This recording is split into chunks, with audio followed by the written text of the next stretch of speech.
All right. Well, I am Kylie Smith, Archivist and the Museum Director for Kappa Kappa Gamma. We typically have another co-host with us, Denise Rugani, and she is unavailable this weekend. I think she's with her dad at a baseball game. So thrilled to have Dr. Oz, our director of the Stewart House Museum, leading a tour for us tonight. For those of you just joining, it is raining in Monmouth, so we won't have um, the helmet cam that I begged Dr. Oz to wear and walk through the gardens. But she does have some really cool material to share with you about Stewart House in Bloom. So, Dr. Oz, take it away. Okay, thanks, Kylie. So let's go to the next slide. Okay, I wanted to begin with the porch because this is something that this is the first thing that visitors see when they arrive at the Stewart House. And the porch has historical significance in just the life of a house and within a community such as Monmouth and all small towns. The kind of the portal between the public and the private, and so it serves as a welcoming place and space. And we know from historic photographs that are in the digital archives that the Stewart family did spend time on the porch, so we wanted that represented here. Next slide. Okay.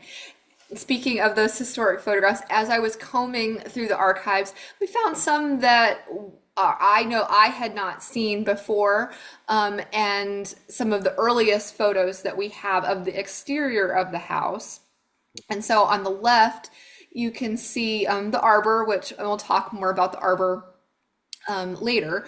But then if you look beyond that to the porch, you'll notice that they did display plants there, and then some wooden chairs on the porch itself. And this pillow that maybe, I don't know if Jimmy, Minnie's nephew, or some of the other children, just that was their place to sit on the steps, and so they had a pillow there to kind of cushion that. You can also see at one point in time we did have two entrances in the front with the renovations that we did during COVID back in 2020. We removed the steps to that second entrance, and the door was removed many years before I started working at the Stewart House. And then on the right, you can see the hammock. That's what I love about this photograph, is the hammock, and just thinking about people kind of spending a lazy summer afternoon on the front porch. And there's that pillow again. And the chair, I think the chairs may be the same. They did like kind of Spartan furniture. I was gonna say some of them look like those wooden captain's chairs that you often see in dining room sets. Yeah.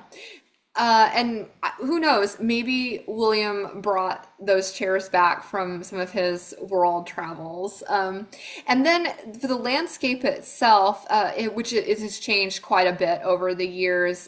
We have lost trees due to disease and a lot of storm damage. So we don't have many people in Monmouth still remember the pine trees that used to kind of frame the front entrance, and those have since been removed. But they do appear in many of the postcards and photographs. So next slide. Okay. So pictured here is Estelle Barnes, one of the members of the Minnie Stewart Foundation, and the woman responsible for ensuring that the Stewart House was placed on the National Register of Historic Places. And we still have her binder of research prominently displayed on the sun porch at the Stewart House. And I imagine, although this photo is undated, that this was probably taken on the day or shortly after the plaque was installed, or so around October 19th, 1989 or so. And in the next slide, you can read the text of the plaque. I was going to say quickly, Oz, didn't Uh-huh. Estelle submit the application like at least 3 times. At least 3 times. And it wasn't until she made the connection in the narrative portion of the application between Kappa's as a women's fraternity's significance to the larger movement of women in higher education. So the role that women's fraternities played in molding women leaders and in ensuring academic success, that the application was accepted by the state agency. Talk about perseverance. Okay, and so there you can read the text a little more closely. And then the certificate, we have that, it's framed and it is in Sally's alley in the off of the kitchen too. And I think it's special that the certificate is dated October 19th, which was Minnie Stewart's birthday.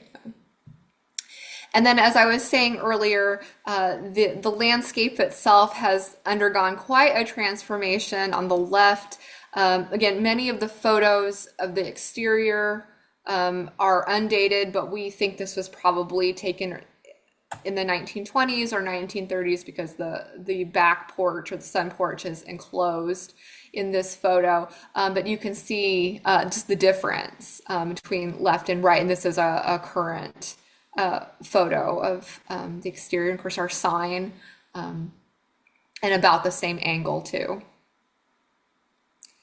We've expanded the brick here. Oh, can we go back for just 1 second? Okay.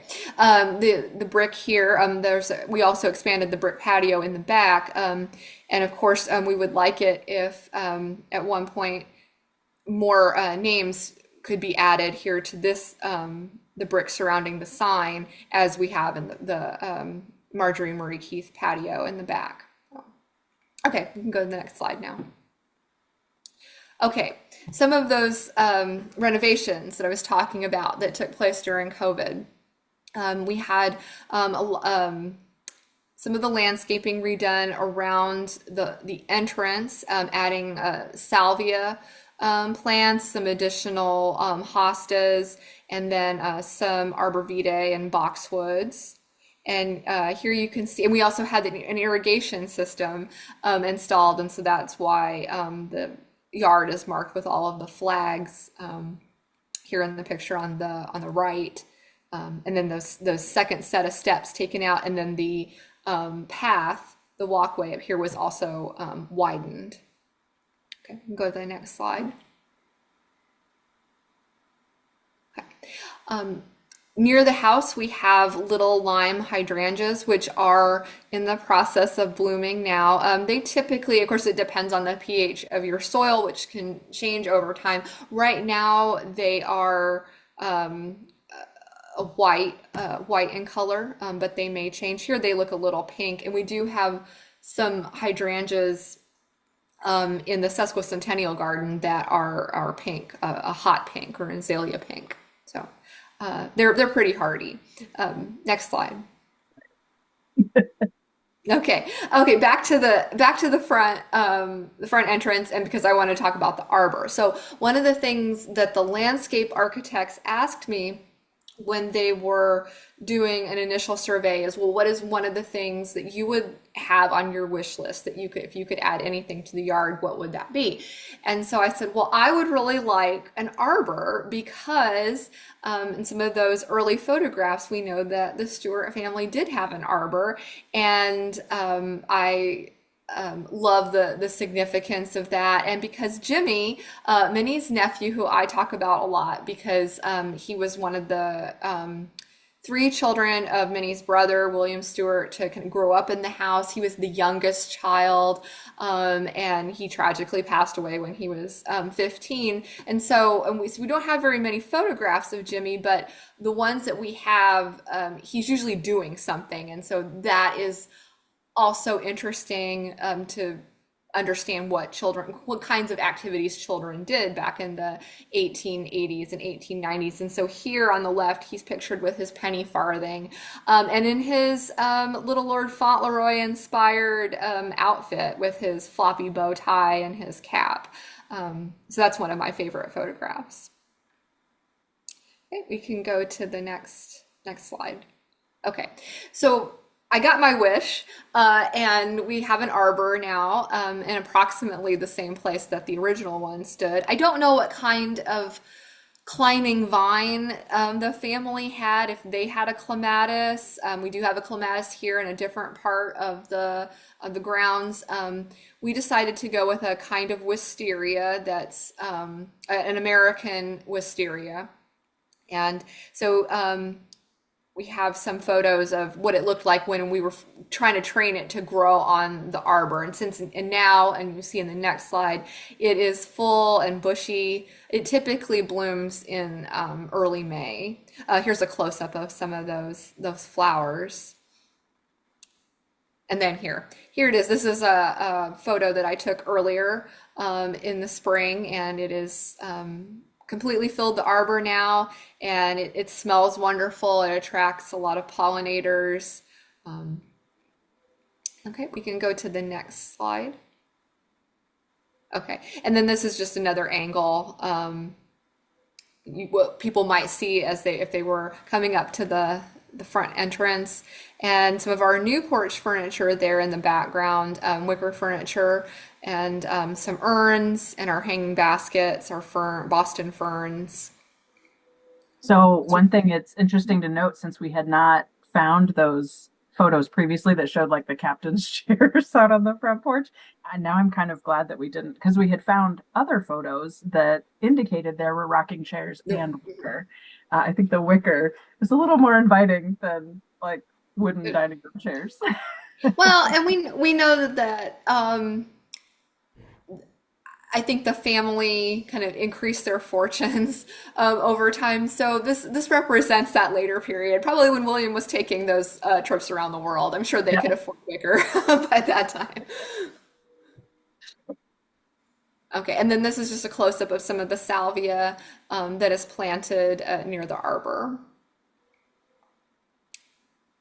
Okay, and then this is one of my favorite recent finds as I was putting together this slideshow.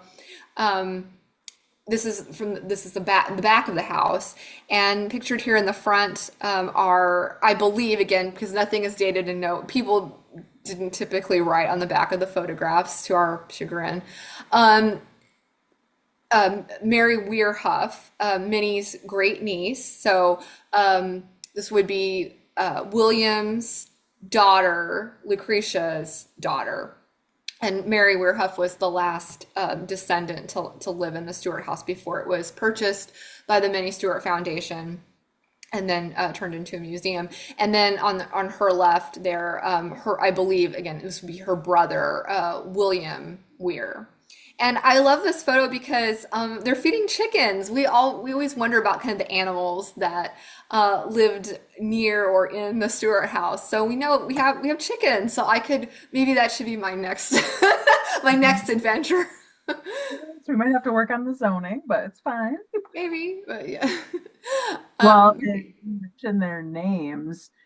For those of us, or for those of you who have not joined for other historically speakings, you'll be interested to know that, isn't it pretty much every generation carries like four names: Mary, William, William, Lucretia, and Isabella. James. Yeah.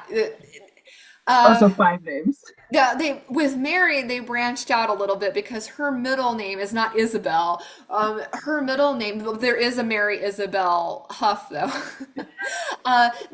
Mary Weir's middle name is Fidelia, because her mother, or I mean, her father's side of the family, the Boyds, there was a Fidelia on that side. So they there's a little bit of creativity there. But yeah, poor Dr. Oz, when she logs into the digital archives, there are a lot of misidentified generations in Stewart House photos based on which James, William, Mary, Lucretia, or Isabella it might be. And then this is just a more recent photograph of the back of the house. This is taken around 1993. So by this point, the house was a museum, had been dedicated as a museum, but it kind of still in that transitional phase in which members of the public were invited to the house. We have photos of Alpha Chapter, for example, having like a pizza party. But my understanding and from just anecdotally um, hearing from people in the community, I don't think everyone was aware that it was open to the public. So that's why I say it's kind of a more of a transitional phase. But here you can see the th part of the three-car garage that eventually we converted into the ADA compliant entrance into the house. This is what we call Sally's Alley now. And then we've since added the brick patio and the iris garden. So you can And see. Sally's Alley is named for Sally Ryder, an Alpha Deuteron chapter member and longtime resident of Wheeling, West Virginia. She basically left almost her whole household to the foundation. So a lot of furniture and pieces from Sally's household are also at Stewart House. I'm going to go back really quick, Oz, Sure. and so to remind myself of the porch difference. Mhm. So the sun porch, it's interesting to see there behind the kids and then how it was enclosed with windows. Mhm. Those look like they could also be windows back there as well, I but think they might be. yeah. Um, And then the looked more like a screened in porch by that back entrance, sort of to the right of yeah. there. So interesting. I love a good before and after photo. So in addition to installing an irrigation system and widening the front walk, we also expanded the brick patio. So I just wanted to include some photos of that. That was a real undertaking in trying to keep all of the bricks. So of course the brick patio is full of bricks that sisters have given in honor of another sister or in memory of a sister, or chapters have purchased a brick for a senior gift. So it was really important that we keep those bricks together. And so that was my main concern as they were expanding the patio. And for the most part, they did it. And so then you can kind of see in the right here, kind of as they were completing that project. And they did give me quadrants. I did ask for a way to be able to, in the future, create a better map so that anyone can locate their brick, because that is a favorite activity of someone coming to visit the Stewart House. If they have a brick, they like to go find their brick, and so we want to make that as easy as possible for them. Okay, next. Okay, and then the irises, of course, what you were all probably waiting for. um, Unfortunately, the blooming of the irises, it really depends on the temperature. We've had a few temperature spikes in May, which caused that process to accelerate, and so they bloomed around graduation. So it was at Monmouth College. So it was nice for the Kappas who were graduating, but that meant that by now those blooms are long gone. But I did take some pictures as they were beginning to bloom. The iris garden here is named for Margaret Pogue, who was an early member of Alpha Chapter. She initiated in November 1871. And those irises, one of my favorite stories is from Jane Warfield, who was longtime Stewart House director. One year they all came up white. They were originally like purple and blue. And she said, all irises are white. And we had a full-time gardener at the time who explained that they were hybrids and there probably was, I think she had described there was some sort of a pest that had gotten into the rhizome, and they often will kind of eat away whatever the hybrid is and they'll go back to that basic color of white. So kind of a ghostly year in the Stewart House iris beds. And then the photo on the left is the patio before it was expanded. I just love that photo because everything is so vibrant and green, and the purple irises really pop against all of the green. And then on the right, that's a recent photo of the iris garden, and then you can see the plaque we have for Margaret Pogue as well. No, I haven't seen any white irises other than the ones that are near the shed, and those have always been white. The intentional white ones. Yeah. And we have some pretty yellow ones too, over by the shed as well. Can go to the next slide. Okay, and then with those landscape renovations and the expansion of the patio, we moved some hostas around and added some of the. I don't think these are little lime hydrangeas because they've never been that lime color, but they have deepened their color. That one in the foreground, that's sort of that bluish tint. It's a darker shade of blue now. Same thing with the purple one. And then we've in the early spring, there are bluebells that also bloom in this area.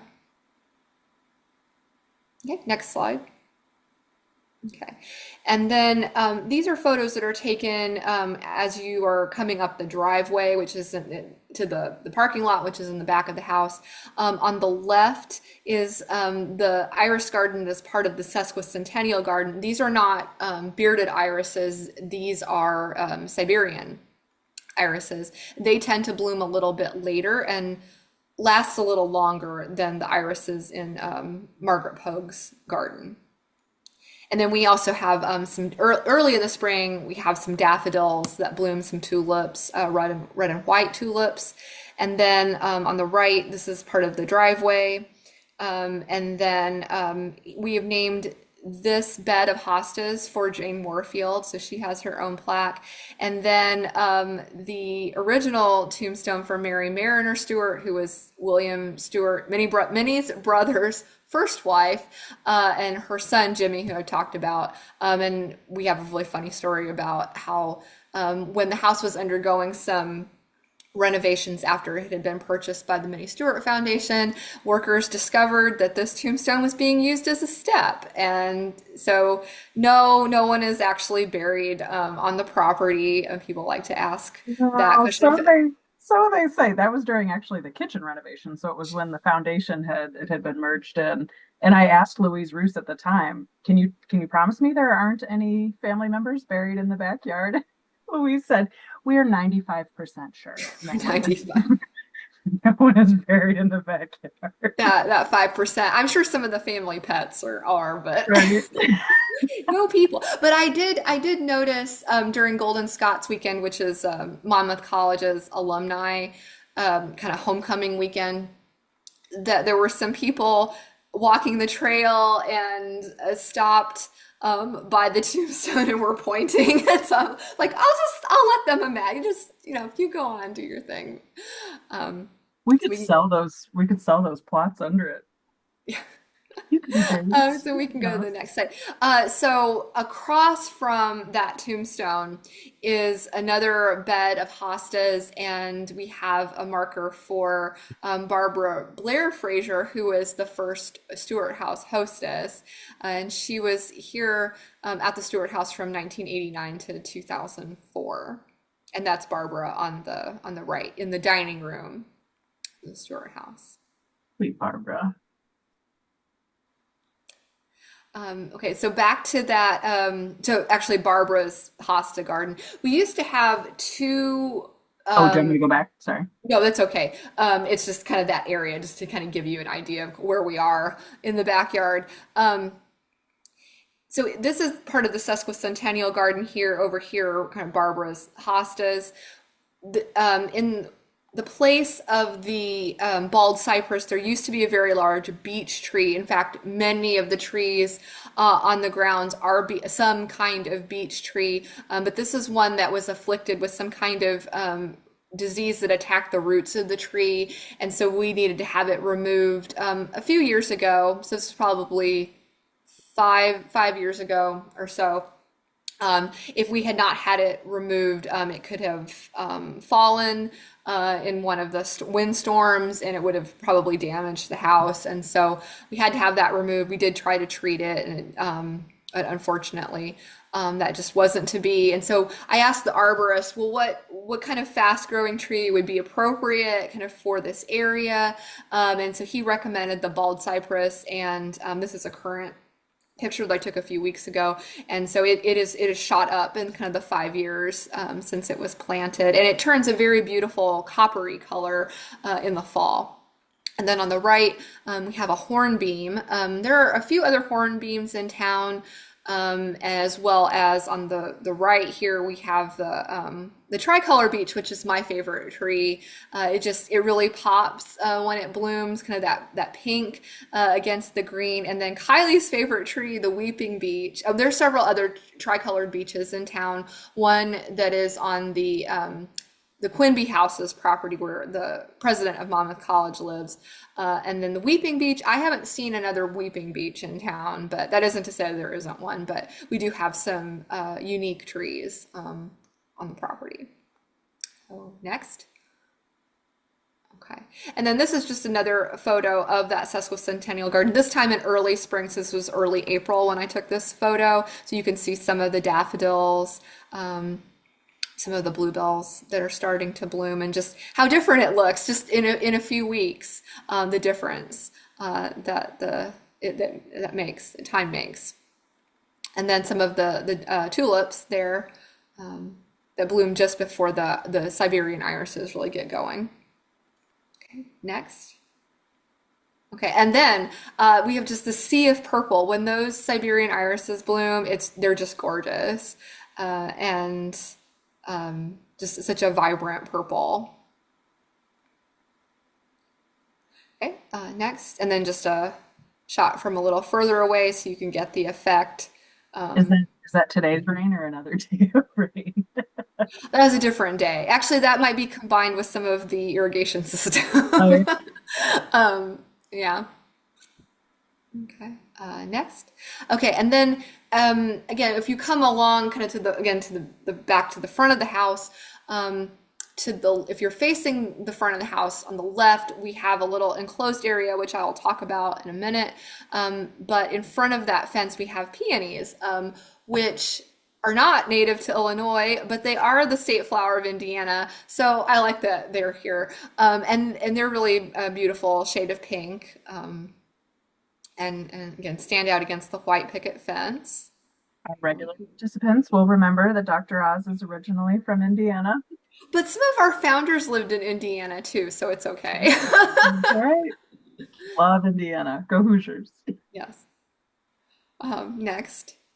Okay, and then it's just a close-up of some of the peonies right before they bloom. And then this is the shot that I took of the clematis. So I mentioned that we do have a clematis on the property. This is on an obelisk in the kitchen garden. And so then these are some shots that I took of the marigolds that I had planted in the kitchen garden. The kitchen garden originally, and I was going to mention this if I got to do the live tour, but I'll do it now. The kitchen garden was originally a fenced off area off of the kitchen that the family used kind of to run the dogs. The dogs had their space. From time to time, the family had an Airedale, a German Shepherd, and so that's what Jane told me. So now we use it as an extension of programming, educational programming that I do to talk about kind of the importance of agriculture in Monmouth, as well as medicinal plants and how the family would have gardened. And so right now I have, and it's a kind of a blank canvas for me. Right now I have been growing a combination of annuals and perennials that the family might have used in cooking, as well as medicinally. So marigolds are an example of that they could have used those both in different dishes. And then marigolds are also valued for their anti-inflammatory properties, as well as wound healing. And then they also serve as great pollinators. Everything in the garden right now attracts butterflies, bees. We get the occasional hummingbird as well. So next. So again, another close-up of some of the marigolds, and then borage, which I wish I could show you what it looks like now. They have really taken off. We have a ton of borage. Again, another kind of the flower is edible. It's blue, so that's another reason for choosing that, again, to represent our Kappa colors, and they do attract bees. Next. Oh, I should also say that borage can be used medicinally for to treat fevers, coughs, and depression. So In another part of the kitchen garden, we have a mixture of marigolds and bachelor buttons. So again, the blue and the yellow, and that mixture of marigolds, there's also some orange. There's another shot of the clematis. It lasts much longer than the blooms last much longer than the wisteria. And I know one of our projects is to get the fence painted, but I love how you got the fence with a grant through one of the local big box stores. And they didn't they also come and install it? No, Jerry had to install it, Um, but no, Lowe's did we did get the grant for the fence, all of the materials, the hardware, the lumber, the paint. But I would love to have more volunteers to help me with projects like this, like painting the fence. It never seems to work out for all of our collegiates because they're so busy with athletics and studying and other extracurricular activities. But yeah, it is on my to-do list for this year. So, next. And then just another shot again of our new porch furniture, complete with petunias and the in red to kind of represent Monmouth College, and then our Boston ferns. oh, and we still have to put together, I think, those rocking chairs. Is that what I'm helping with in July? Yeah, that can be one of those things. Because in some of those older pictures, we had found the wooden rocking chairs like at Cracker Barrel, and then also the wicker. So looks gorgeous, Dr. Oz. I only wish you could have taken us around live. Yeah, unfortunately, well, there was thunder, so I just, yeah, didn't want to risk getting electrocuted. Oh, one of the other beds in the kitchen garden, they're not blooming yet. They're one of the last flowers to bloom. Or I have a mixture of zinnias. You can kind of see over here. This is a very large bed that runs the length of the fence. Zinnias and cosmos, and that mixture is called Purple Rain. And people just love the way I've heard from our neighbors that live across the street and down the street how it looks from the sidewalk. So. And we also have some this plant over here. Forgot about it because it also it won't bloom in for a few more weeks. I have bee balm, also known as bergamot, and bergamot is used to treat anti-nausea or as an anti-nausea remedy as well as an antifungal. Is it this tall one here on the left? That tall one. Yeah. Yeah. And everybody loves the magnolia tree too. And that it's always, I always cross my fingers and say a prayer because magnolias really don't do well this far north, but sometimes we can make it through a spring before there's an early frost and the magnolia will bloom and it does look pretty. And a lot of the trees are really the legacy of James Huff, Mary Weir Huff's husband. His family was also from Monmouth. His father was the postman in town, and so he grew up on East Broadway. And then so he's really responsible for planting a lot of the trees, including that magnolia.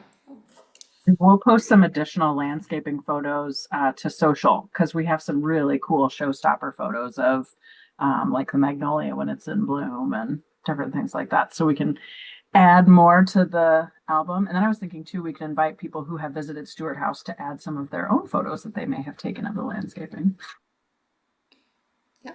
Well, that concludes Oh, tonight's presentation. But if you're sad that this was the last episode for the season, for Historically Speaking, never fear because Front Porch Friday is coming back. This summer, I am doing a series on third places in women's spaces. So we're going to be talking about tea rooms and lunch counters and department stores. So some of the first spaces that women could socialize in by themselves.